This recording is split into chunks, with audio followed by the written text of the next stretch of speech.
아마 중간적으로 중간 보고를 받았을 것 같아요. 아내가 딴 남자 만난다는 사실도 알고 있었던 것 같아요. 다만 그거를 아내한테 얘기는 안 했다 그러더라고요. 그래서 이제 되게 충격을 받아가지고 아버지한테 전화를 한 거예요, 그날. 뭐 아버지, 뭐 울면서 전화가 왔다 그러는데 아버지 말씀에 의하면 아들이 그렇게 자기한테 뭐 아버지 어쩌고저쩌고 전화하고 이런 스타일이 아니래요. 근데 그날은 그렇게 전화가 와서 감이 되게 안 좋았다 그럽니다. 네, 안녕하세요. 사랑학개론 MC 선입니다. 오늘은 CM파트너스 최혜원 변호사님과 함께합니다. 반갑습니다. 안녕하세요. 촬영 전에 어떤 사건인지 이야기를 들어봤는데요. 정말 마음이 아프고 영화에서 나올 법한 이야기다라고 느꼈어요. 자세히 사건 한번 이야기 부탁드리겠습니다. 네, 이 사건은 어떤 노신사가 저를 찾아오셨어요. 이 노신사는 좀 사업을 하셔가지고 중소기업을 이뤘고 상당히 탄탄한 중견기업을 운영하시는 분인데 아들이 이혼 소송을 하다 죽었다. 근데 이혼 소송하다가 당사자가 사망하면 며느리가 아들 재산을 상속한다고 들었는데 나는 며느리를 용서할 수 없으니까 그 아들 재산이 며느리한테 가지 않게 좀 해달라. 그 방법이 있냐. 이제 이거를 저한테 이제 상의하러 오신 거였습니다. 그 아드님은 이제 사랑하는 여자를 만나가지고 결혼하고 이제 자녀 2명도 있고 남들이 볼 때는 되게 행복한 삶을 사시는 분이셨어요. 부유한 집안에 또 본인도 그 사업체 운영도 하셨고 사랑하는 배우자 또 자녀 2분. 그렇게 남들이 볼 때는 다 부러워하는 조건을 가지신 남자였죠. 그러면 언제부터 문제가 생겼던 걸까요? 그 노신사 말에 의하면 결혼하고 한 10년 정도 지났는데 어느 날 아들이 집에 찾아와가지고는 아버지 좀 상의드릴 일이 있다 이렇게 얘기를 하셨대요. 근데 그때 아들이 표정이 너무 안 좋았다는 거예요. 얘기를 들어보니까 최근에 이제 부인하고 사이가 나빠졌다. 그래서 부인이 자꾸 이혼을 하자 이런 얘기를 한다는 거예요. 그리고 뭐 이혼 사유는 그럼 뭐냐 그랬더니 뭐 특별한 사유가 없는 거예요. 뭐 남들 다 아는 성격 차이라고 하는데 아들 말에 의하면 뭐 그닥 성격 차이도 없었고 뭐 또 아들이 바람을 핀다 뭐 이런 얘기를 했다는 거예요. 그래서 아들은 사실 며느리를 진짜 사랑했기 때문에 바람 핀 적도 없다. 다만 자기가 사업자죠 외국에를 자주 갔는데 외국 가서 뭐 바람 피는 거 아니냐 뭐 이런 얘기를 했다는 거예요. 근데 아버지도 아시지만 이 아드님은 그런 성격도 아니고 진짜 며느리를 사랑하는 그런 남편이었다고 합니다. 그래서 아버지께서는 이혼하지 말고 네가 좀 더 신경 쓰고 좀 다독거려서 잘 살아라 이렇게 조언을 하셨다고 합니다. 그럼 아내는 계속해서 이혼을 요구했던 걸까요? 네, 계속 이제 이혼을 요구했고 그러면서 분위기가 안 좋았는데 어느 날 우연히 아내의 핸드폰을 보았대요. 근데 그 핸드폰을 보니까 아내가 어떤 남자하고 되게 외설적인 대화를 나누는 걸 보게 됐다 그럽니다. 그래서 이제 아들 입장에서는 아내가 외도를 하는 게 아닌가. 이제 그런 생각을 했지만 당시 증거를 카톡 같은 거 했을 때 사진 캡처하거나 비디오 찍거든요.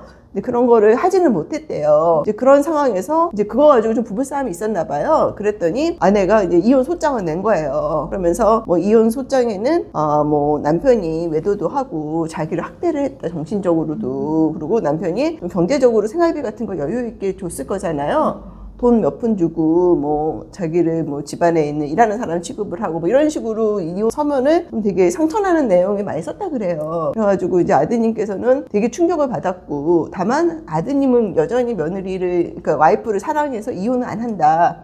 그렇지만 아내의 이제 외도가 의심되니까 심부름센터에 이제 부탁을 했다 그래요. 사실 심부름센터에 부탁하는 것 자체는 위법이에요. 위법인데도 많은 분들이 그런 방법을 활용을 하고 있습니다. 그럼 결국 아내의 외도, 즉 며느리가 바람이 났던 걸까요? 결과적으로는 그런 것 같습니다. 나중에 그 심부름센터에서 이제 조사한 거를 정리한 자료를 받아봤는데 그러니까 외간 남자 만나고 이제 그런 사진들이 많았다 그래요. 그걸로 봐서는 바람 폈던 것 같습니다. 그러면 아들은 계속해서 이제 며느리에게, 그러니까 아내에게 네. 이혼하지 말자 이렇게 설득을 했던 걸까요? 네, 설득을 했고 사실 또 많은 부부들이 이혼 소송을 하면 한쪽이 사실 별거를 하게 돼요. 집을 나가는 거죠. 사실 이혼 소송하면서 같은 집에서 살기는 힘들잖아요. 그래서 이제 아내분은 이혼 소장 내면서 나갔고 별거를 한 거죠. 그러던 중 이제 남편분이 고치야 해라. 네가 원하는 게 뭐냐. 내가 다 고치겠다 하고 어느 날 이제 아내를 만나서 얘기 좀 하자 이랬다 그래요. 근데 며느리가 되게 차갑게 나는 당신하고 못 산다. 나는 마음 다 굳혔고 나도 다 조언 받았고 내가 결혼한 지 10년 넘었기 때문에 재산 분할 받아서 나는 새 출발할 거다 이런 식으로 좀 막 그 남편한테 뭐라 그랬대요. 근데 그러면서 아내분이 네가 나 사랑한다는 뭐 증거라도 있냐, 너 맨날 말만 나 사랑한다 그러지, 너 맨날 회사 일하고 맨날 해외 출장이나 가고 뭐 내가 너를 어떻게 믿고 사냐 뭐 이런 식으로 뭐 네가 나 사랑하면 뭐 증거라도 보여라 뭐 이런 식으로 막 막말이 오갔다고 해요. 근데 이제 그날 그 저한테 다 표현은 못했지만 되게 심한 말이 왔다 갔다 하면서 남편분이 되게 충격을 받았나 봐요. 나의 배우자는 내가 알던 배우자가 아니고 이미 딴 마음이 있고 본인이 그 당시에 심부름센터에 의뢰를 했지만 아마 중간적으로 중간 보고를 받았을 것 같아요. 아내가 딴 남자 만난다는 사실도 알고 있었던 것 같아요. 다만 그거를 아내한테 얘기는 안 했다 그러더라고요. 그래서 이제 되게 충격을 받아가지고 아버지한테 전화를 한 거예요, 그날. 뭐 아버지, 뭐 울면서 전화가 왔다 그러는데 아버지 말씀에 의하면 아들이 그렇게 자기한테 뭐 아버지 어쩌고저쩌고 전화하고 이런 스타일이 아니래요. 근데 그날은 그렇게 전화가 와서 감이 되게 안 좋았다 그럽니다. 근데 그렇게 통화하고 그게 밤 11시, 12시 그때쯤 통화를 했다 그러더라고요. 근데 그 다음날 새벽에 아들이 투신 자살을 한 거예요. 사망을 하셨습니다.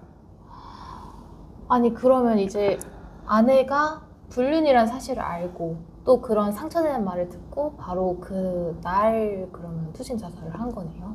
네, 아버지는 이제 그렇게 믿고 계시고 정황상 아버지 말에 의하면 그게 맞을 것 같아요. 그러면 그래서 변호사님을 아버님이 찾아오신 거예요? 예, 그래서 이혼은 당사자 일방이 사망하면 더 이상 이혼을 못해요. 그냥 사건 자체가 종료가 됩니다. 아버지는 이제 그 사실을 듣고 문제는 이혼을 못하고 사건이 종료되면 이 아들이 가진 재산이 사실 배우자한테 다 상속이 돼요. 그리고 이 집안 자체가 좀 중견기업이었기 때문에 이미 사전에 증여를 많이 해서 아드님이 재산도 많았고 또 사실상 회사의 CEO 자리를 이제 뭐 임무를 하셨다 그래요. 그래서 주식도 많았고.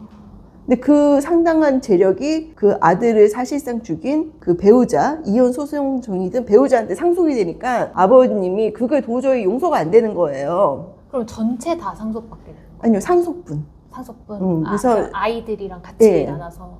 근데 아이들은 당시 미성년자였고 그래서 뭐 1.5대 1대 1인데 7분의 3이 이 와이프한테 오시고 나머지 7분의 2, 7분의 2가 이제 자녀분한테 가는데 이 집안이 이제 재력가 집안이었기 때문에 어쨌든 그 상당한 재산이 배우자한테 가고 그 다음에 그 며느리가 그걸 갖고 재혼을 하겠다는 거였잖아요. 그렇죠. 그러니까 그거를 아버지가 눈 뜨고 볼 수가 없는 거예요. 그렇죠. 자식이 또 죽었고. 예, 그리고 아버지 입장에서는 내 자식이 자살한 게 며느리가 모진말하고 저렇게 이혼 소송을 해가지고 자살을 한 건데 내가 준 재산이 며느리한테 이전되고 며느리가 그걸 가지고 새 출발을 한다고 용납이 안 되셨던 거예요. 그래서 이제 저를 찾아와서 저거 막을 수 있는 방법이 없냐 그거를 이제 상의를 하셨던 거예요. 부모님의 원통함이 진짜 상상을 못할 것 같은데 혹시 그러면 도와드릴 방법이 있었을까요? 사실상 없어요. 이게 증여 자체가 좀 최근에 된 거면 어떻게 좀 해보겠는데 너무 오래전에 된 거고 이미 며느리도 결혼하고 10년이 지났잖아요.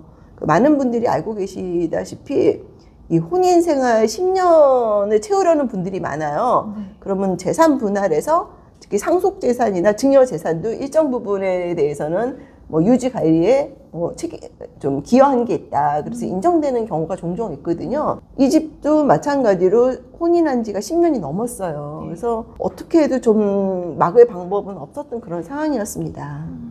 회사 지분도 그러면 넘어갔던 걸까요? 예, 회사 지분도 넘어갔고 사실 그 부분도 좀 문제가 됐어요. 이 며느리가 한술 더 떠서 회사 지분을 갖고 주주 행사를 한다는 거예요. 사실상 대주주인데. 그러니까 그거는 진짜 이 시아버지 입장에서는 더욱더 용납이 안 되는 상황이었어요. 그래가지고 저희가 이제 회사 지분에 대해서는 좀 협상을 잘 해서 며느님이 회사 지분은 그냥 자녀분한테 증여하는 걸로 그렇게 정리를 해가지고 회사 경영에는 참여하지 않았습니다.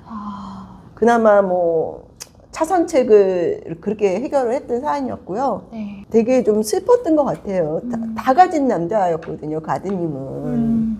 근데 저렇게 생을 되게 슬프게 마감을 하셔가지고, 뭐 자제분도 많은 상처를 입었고, 특히 부모님한테 씻을 수 없는 상처가 있으셔가지고요. 그 저를 찾아왔을 때 그 눈빛이 제가 잊을 수가 없어요.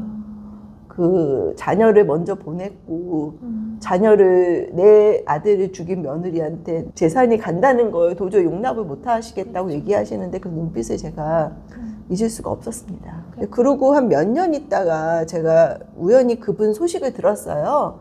그랬더니 그 노신사께서는 자기 이제 개인 재산을 다 사회에 환원을 하셨고 그 회사를 다 그 양도를 하셨어요. 다른 분한테. 더 이상 우리 가족은 회사 경영을 안 한다. 그래가지고 다른 회사를 팔았다고 하시더라고요. 아, 그렇군요. 네, 오늘은 최혜연 변호사님과 함께 이혼 소송 중 배우자의 사망 사건에 대해서 알아보았습니다. 그러면 다음 사건으로 찾아뵙겠습니다. 구독, 좋아요. 알림 설정 부탁드릴게요. 감사합니다. 감사합니다.